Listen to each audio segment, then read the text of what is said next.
France logs 77 crypto kidnapping cases in 6 months, plans tougher security.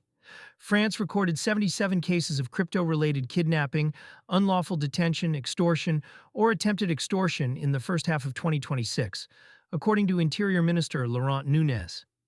The figure, disclosed in a June 30th address to the Association for the Development of Digital Assets, ADAN, already dwarfs the 45 cases logged across all of 2025. Nunez paired the number with a promise: a new three-pillar security plan built with the crypto industry itself. "These are serious matters and your concern is legitimate," Nunez told the assembled industry representatives, per reporting from Crypto.news. 77 cases in 6 months, up from 45 in a year. The trajectory is the story. France closed 2025 with 45 recorded cases. 6 months into 2026, the count stands at 77, a pace that would put the full year above 150 if nothing changes. Roughly 200 people have been arrested so far, either after attacks or through preventive operations. Reporting from the Crypto Times adds a harsher global framing. France accounts for around 70% of documented wrench attacks worldwide, the industry term for using physical force to extract crypto holdings. With an estimated 7.3 million French residents holding crypto, about 11% of the population, the target pool is large and growing. An emergency protection system introduced in April 2026 has had some effect. In one case in the Somme region, suspects were arrested within 8 hours of a victim, triggering the Rapid Alert hotline. Registration on the ministry's identification platform for sector actors has climbed 11% to 724 people.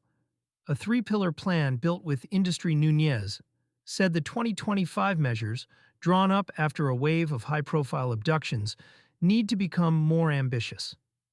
The new plan rests on 3 commitments: wider intelligence sharing on the criminal networks behind the attacks, many of which are organized from outside France; a formal expert network with ADAN, connecting state security officials directly with exchanges, custodians, and other private sector actors; stronger operational coordination between French services, plus cooperation with the countries where suspected organizers are based.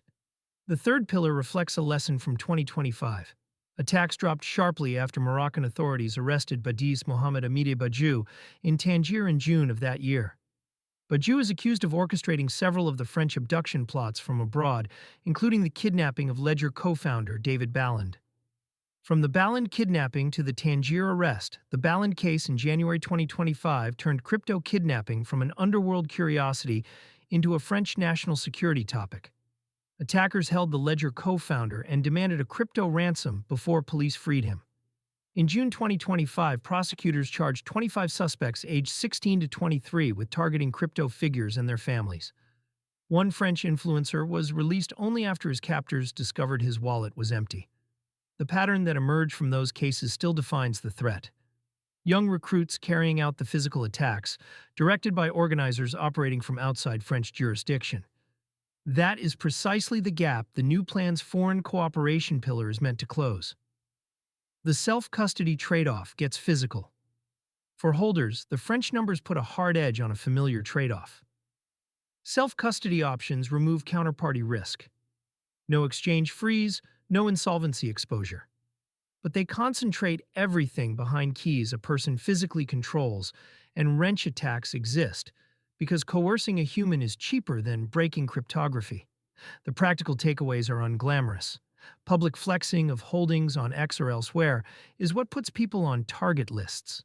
Splitting funds across wallets limits what any single coerced signature can move. And custodial accounts with withdrawal delays or whitelists, whatever their other drawbacks, are genuinely harder to drain under duress than a hot wallet.